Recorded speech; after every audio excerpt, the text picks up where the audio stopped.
No, you're not crazy. YouTube is hiding your channel. Now let me explain. So, with YouTube hiding your channel, what I mean by that is, you're a small channel, like myself. Join the club. So, with that being said, us small channels will have these things that I like to refer to as test periods. You'll put out a video, you'll see an uptick, and then a flat line. And who knows, maybe you're a real small channel like myself and you don't even see an uptick.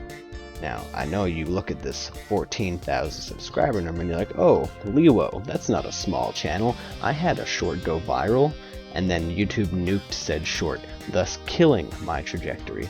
So, do yourself a favor, and when you make shorts, make sure the person uploading the sound has done it properly and uploaded something that isn't copyrighted. Yeah, I know.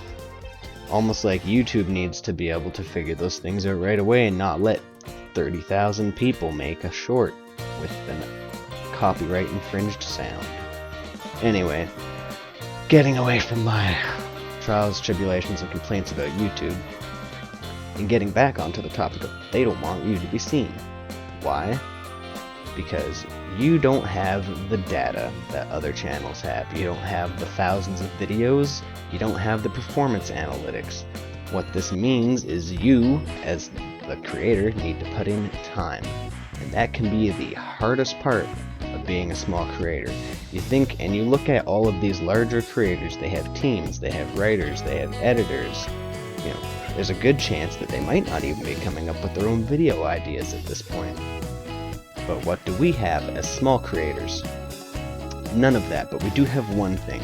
We are able to look from the outside and see these things being built without having to build them ourselves. So we can get that little bit of knowledge through watching channels grow, but how does that help you? It doesn't really. And let me explain. The reason that wouldn't help you is because you yourself are a small channel. You're not just going to get pushed out to thousands of people just for no reason, like larger channels do, because you don't have the subscriber counts. You don't have the hundreds of videos in your backlog that have proven that you have watch time. So what you can do is radicalize. And what that means is step away from the normal, figure something out that makes you uniquely you. And being uniquely you might be hard. You see what everybody else is doing and you're thinking, hey, maybe I can do what they're doing, and then that would be awesome. You know, people look at YouTube and they're like, oh man, that's super easy, but then they put out like 2 or 3 videos and they disappear. It's never that easy.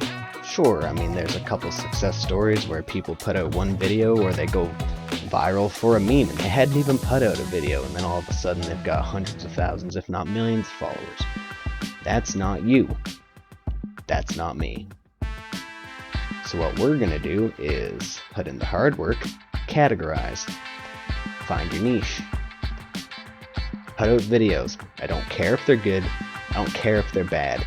Just make sure you're improving every time.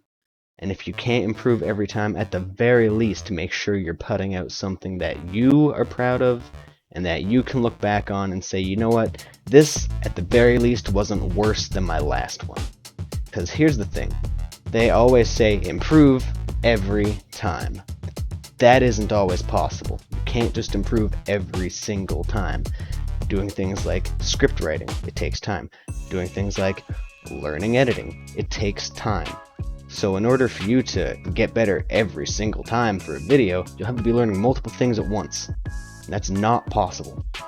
You, as well as me, will probably focus on learning one thing. Like for me, I'm focusing on learning editing right now. So my videos aren't going to be awesome. They're not the best thing ever. And if I'm being completely honest, sometimes they're not better than the last one. Take a look at my viewership. You can see that for yourself. Now, once you've learned one of those 3 things, you can then kind of see the others fall into place. Once you've learned how to tell a story through editing, you can then start to learn to write scripts around that editing. Now, I know that seems kind of backwards to doing things, but Some people, they just do not understand the process of writing as much as they understand the process of visual storytelling.